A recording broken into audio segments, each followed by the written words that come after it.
Chairman joint chief of staff جناب ساحر شمشاد مرزا، انہوں نے ویری لاؤڈ اینڈ کلیئر کہا ہے کہ اب اگر بھارت نے جارحیت کی تو دنیا کو مداخلت کا وقت بھی نہیں ملے گا۔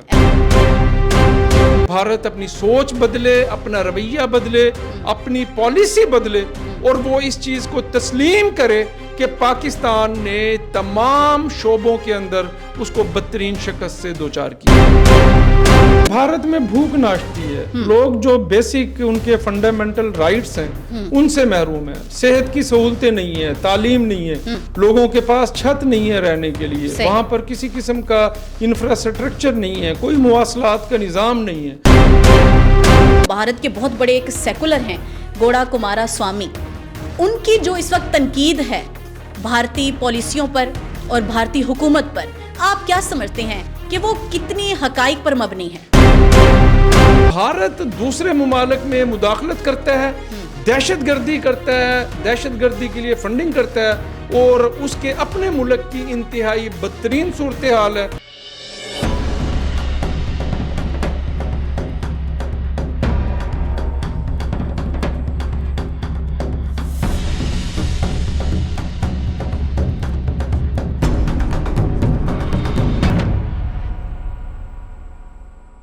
G7 جو کینیڈا میں منعقد ہونے جا رہی ہے، اس میں بھارت کو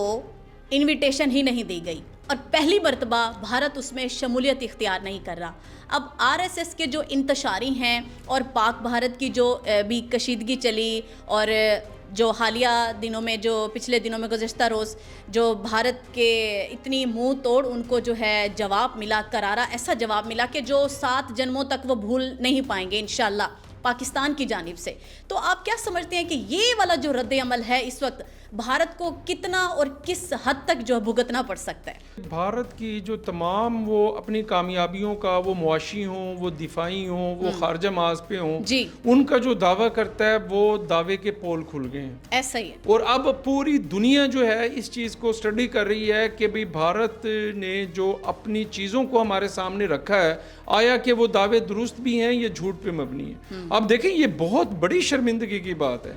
کہ G7 میں بھارت کو انوائٹ ہی نہ کرنا، جو اپنے آپ کو بہت بڑا تمن خان اور خطے کا سب سے بڑا جمہوری اور سب سے بڑا جو ہے معیشت کے حوالے سے جو اپنے آپ کو طاقتور ترین ملک سمجھتا ہے، اس کو اگر G7 میں گھاس ہی نہیں ڈالی گئی، اس کو انوائٹ ہی نہیں کیا گیا، تو اس کا مطلب یہ ہے کہ جو پاکستان کی سفارتکاری ہے، جو پاکستان کا بیانیہ ہے، نیریٹیو ہے، دنیا اس کو تسلیم کر رہی ہے، وہ ایگزسٹ کر رہا ہے اور پاکستان دنیا کے قریب ہو رہا ہے اور بھارت جو ہے وہ دنیا سے دور ہو رہا ہے، اور یہی پاکستان کی جنگی محاذ پر کامیابی کے بعد سفارتی محاذ پر بہت بڑی کامیابی ہے کہ دنیا کے جو سربراہان مملکت ہیں وہ پاکستان کو VVIP پروٹوکول دے رہے ہیں۔ ایسا ہی ہے، اور نہ صرف VVIP پروٹوکولز دے رہے ہیں بلکہ میں بھی کل پڑھ رہی تھی بہت ساری جو کمپنیاں ہیں بہت سارے ممالک کی، وہ پاکستان میں سرمایہ کاری کرنا چاہ رہی ہیں اور اس کے لحاظ سے انہوں نے MOU بھی سائن کر لیا۔ دیکھیں ایک بہترین بات یہ ہے کہ جنگ کے خاتمے کے بعد جس طرح پاکستان نے دنیا کو انگیج کیا ہے، آپ دیکھیں کہ ہمارے جو DGISPR ہیں، جو ہمارے فیلڈ مارشل ہیں، اور ابھی آپ دیکھیں کہ chairman joint chief of staff جناب ساحر شمشاد مرزا نے بہت زبردست انہوں نے گفتگو کی ہے۔ انہوں نے ویری لاؤڈ اینڈ کلیئر کہا ہے کہ اب اگر بھارت نے جارحیت کی تو دنیا کو مداخلت کا وقت بھی نہیں ملے گا۔ ایسا ہی ہے۔ انہوں نے کہا ہے کہ پاکستان نے 96 گھنٹے اپنے وسائل پر انحصار کر کے دنیا کی کسی قسم کی سپورٹ کے بغیر، اگر کسی کے ذہن میں یہ بات ہے کہ اس جنگ میں ہمارے کسی ہمسائے نے، ہمارے کسی دوست نے ہمیں دفاعی میدان میں سپورٹ کیا، نیور ایور۔ افواج پاکستان نے، پاک فضائیہ نے، پاک نیوی نے، پاک بحریہ نے، ہر پاکستانی افواج نے اپنے وسائل پر انحصار کرتے ہوئے بھارت کو بدترین شکست سے دوچار کیا ہے۔ یہ ہمارا اپنا جذبہ ہے، یہ ہماری اپنی ٹیکنالوجی ہے، یہ ہمارا بلبلہ ہے، اور یہ ہماری وہ دفاعی میدان میں کامیابیاں ہیں جی۔ جو جن کی بدولت آج اس ملک کا دفاع مضبوط ہے۔ دیکھیں، چیز کو پریزنٹ کرنا، پوری دنیا کو کنونس کرنا، ان کو سمجھانا،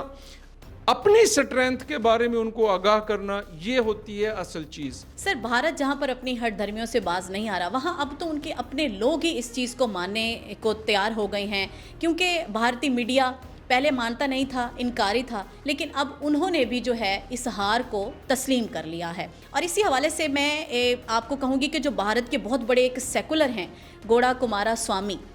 ان کی جو اس وقت تنقید ہے بھارتی پالیسیوں پر اور بھارتی حکومت پر، آپ کیا سمجھتے ہیں کہ وہ کتنی حقائق پر مبنی ہے؟ دیکھیں، ایوری سبجیکٹ آف لائف، زندگی کے تمام شعبوں کے جو افراد ہیں، جی، جو بھارت کے اندر ویل نون پرسنالٹیز ہیں، اس میں آپ وہاں کے پولیٹیشنز ہوں، وہاں کے مذہبی پنڈت ہوں، جی، وہاں کے وکلاء ہوں، وہاں کے تجزیہ کار ہوں، وہاں کے صحافتی حلقوں میں اعلیٰ مقام رکھنے والی شخصیات ہوں، وہ تمام بھارت کی شکست کو تسلیم کر رہے ہیں۔ صرف ایک شخص ہے مودی جو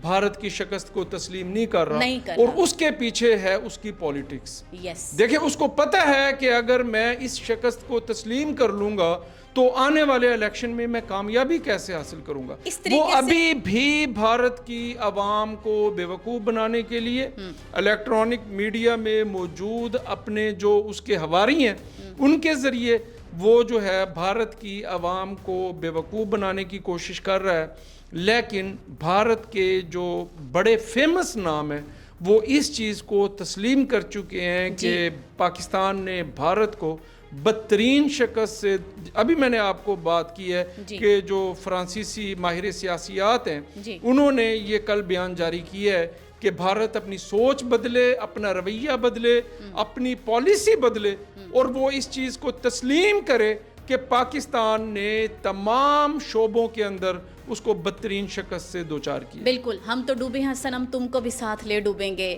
فرانسیسی رافیل کا حال سنائیے ذرا۔ سنا ہے کہ انہوں نے ایکسیس مانگی ہے کہ ہم باقاعدہ طور پر اس کی انویسٹیگیٹ کریں گے۔ انویسٹیگیشن کرنے کا ان کو رائٹ بھی ہے، دیکھا جائے تو ان کا یہ بنیادی حق ہے، تو بھارت ان کو یہ ایکسیس کیوں نہیں دے رہا؟ دیکھیں، وہ برانڈ ہے رافیل، وہ دنیا کا سب سے بہترین صلاحیت رکھنے والا جنگی طیارہ ہے، وہ گرا ہے جی، وہ اس کمپنی کے لیے بہت بڑا چیلنج ہے۔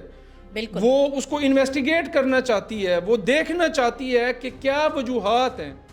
دیکھیں، ہمارے تو ایئر چیف نے بہت پہلے کہہ دیا تھا جب ہم نے ان کے طیارے گرائے، انہیں کہا جی جو رافیل طیارے ہیں ان کی صلاحیت میں یا ان کی جو ایک کوئی شک نہیں ہے، لیکن ان کو چلانے والے،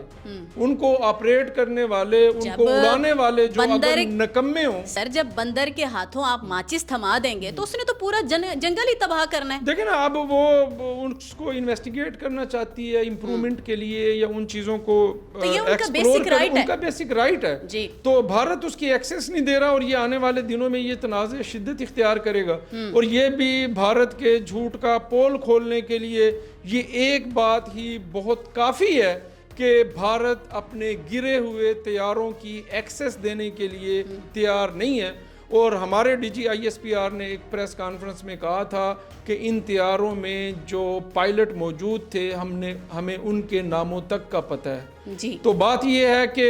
وہ ہر ممکن کوشش کرے گا کہ اس کی شکست کے مزید پول نہ کھلیں، لیکن الٹیمیٹلی اس کو ایکسیس دینی پڑے گی، کیونکہ یہ عالمی قوانین ہے، اور یہ جب آپ بائنگ کرتے ہیں طیاروں کی کسی اور چیز کی تو یہ بیسکلی اس وقت یہ کانٹریکٹ کا حصہ ہوتے ہیں کہ حادثات کی صورت میں جو ہے جو طیارے بنانے والی کمپنی ہے اس کو ایکسیس دی جائے گی۔ اچھا سر، میرا ایک اور سوال ہے آپ سے، جیسا کہ پوری دنیا جانتی ہے کہ بھارت بہت بڑا، رقبے کے اعتبار سے بھی بہت بڑا ملک ہے، آبادی کے لحاظ سے بھی بہت بڑا ملک ہے۔ اب یہ جو اس کی پالیسیز ہیں مودی سرکار کی معیشت کے حوالے سے، تو یہ کیا اپنے عوام، اپنے لوگوں سے ایک جو سانس بچا ہے، غربت کی لکیر سے، خطے لکیر سے بہت نیچے زندگی بسر کی جا رہی ہے، وہاں پر حالات بہت زیادہ ابتر ہیں، تو کیا یہ مودی سرکار کی پالیسی جو ہیں کیا اپنی عوام کا یہ سانس بھی چھیننا چاہتا ہے؟ دیکھیں بھارت میں بھوک ناشتی ہے، لوگ جو بیسک ان کے فنڈامنٹل رائٹس ہیں ان سے محروم ہیں، صحت کی سہولتیں نہیں ہیں، تعلیم نہیں ہے، لوگوں کے پاس چھت نہیں ہے رہنے کے لیے، وہاں پر کسی قسم کا انفراسٹرکچر نہیں ہے، کوئی مواصلات کا نظام نہیں ہے، اربوں لوگ سسکتی بلکتی تڑپتی زندگی گزارتے ہیں بھارت میں، اور بھارت کی ایسی مطلب جاہلانہ سوچ ہے کہ وہ اپنے ہمسایہ ممالک کے ساتھ تعلقات کو ہمیشہ کشیدہ رکھتا ہے۔ بالکل۔ اب بھارت کیا کر رہا ہے؟ بھارت خیبر پختونخوا میں اور بھارت بلوچستان میں دہشت گردی کی کارروائیوں میں براہ راست ملوث ہے، بالکل وہ اسپانسرڈ دہشت گردی کرتا ہے۔ اس جنگ میں شکست کے بعد اس نے بلوچستان میں جو اس کی اسپانسرڈ تنظیم ہے BLA، اس کے ذریعے ہمارے ایک سکول کی جو بس ہے اس APS کی اس کو اٹیک کیا ہے اور اس میں ہماری 8 بچیاں جام شہادت نوش کر گئی ہیں۔ تو بھارت دوسرے ممالک میں مداخلت کرتا ہے، دہشت گردی کرتا ہے، دہشت گردی کے لیے فنڈنگ کرتا ہے، اور اس کے اپنے ملک کی انتہائی بدترین صورتحال ہے، اور اس بے چینی میں، اس بے قراری میں، اس مایوسی میں ہر گزرتے دن کے ساتھ اضافہ ہوگا، کیونکہ بھارت کی جو عوام ہے وہ اس وجہ سے سیکریفائس کر رہی تھی، خاموش تھی یا اپنی ریاست کے ساتھ تھی کہ پتہ نہیں دفاعی میدان میں ہم نے پتہ نہیں کون کون سی کامیابیاں حاصل کی ہوئی ہیں جو ہم جو ہے اربوں ڈالر کا بجٹ جو ہے وہ دفاع کے لیے صرف کرتے ہیں، لیکن وہ تو پاکستان کے ساتھ شکست جو ہوئی ہے تو اس میں وہ تو ان کو سمجھ آ گئی ہے کہ ہم تو ہر میدان میں خالی ہیں، اور سوائے جھوٹ کے اور بکواس کے اور لوگوں کو پاگل بنانے کے جو ہے بھارتی حکومت کے پاس کچھ نہیں ہے۔ تو اب سوال کریں گے لوگ، سوال اٹھائیں گے لوگ، پوچھیں گے کہ آپ کی کامیابیاں کہاں ہیں اور آپ کے دعوے کدھر ہیں؟ دعوے کدھر ہیں؟ ہم جو بھوکے ننگے آسمان کے نیچے جو ہے اپنی جو بنیادی ضروریات ہیں اس کے بغیر ہم زندگی گزار رہے ہیں، اس لیے کہ ہمارا ملک جو ہے وہ دفاعی طور پر مضبوط ہے اور دنیا کی بہترین معیشت ہے، نہ تمہاری معیشت ہے، نہ تمہارا دفاع ہے، نہ تم پاکستان کے ساتھ جنگ جیت چکے ہو، تو تم ہمارے ساتھ یہ کیا فراڈ کر۔ سینئر تجزیہ کار ہارون انجم صاحب، آپ کی تشریف آوری کا بہت بہت شکریہ۔ یہ وطن ہمارا ہے، ہم ہیں پاسباں اس کے۔ اسی کے ساتھ ہی مجھے دیجیے اجازت اور ہمارے ساتھ جڑے رہیے، انشاءاللہ نئے موضوع کے ساتھ آپ کی خدمت میں دوبارہ حاضر ہوں گی۔ اللہ نگہبان۔